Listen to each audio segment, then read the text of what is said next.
Bismillahirrahmanirrahim. Iyyaka na'budu wa iyyaka nasta'in.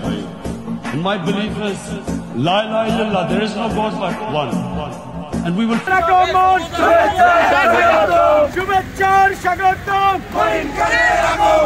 এরপর বক্তব্য নিয়ে আসবেন মেয়রপাড়া ইউনিয়ন বিএনপি বিপ্লবী সাধারণ সম্পাদক হাজী মনিরুজ্জামান বিপি মনির, সাবেক মাধবদী কলেজের বিপি জনাব মনিরকে বক্তব্য রাখার জন্য আমি বিনীতভাবে অনুরোধ জানাচ্ছি।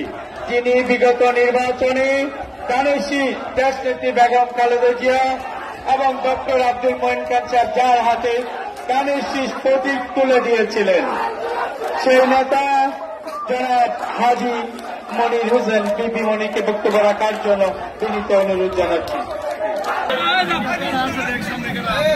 এই স্বাধীনতায় আমাদের মেয়রপাড়া ইউনিয়নের নাম কি 4 ছাত্রী প্রাণ চলে গেছে সে আইন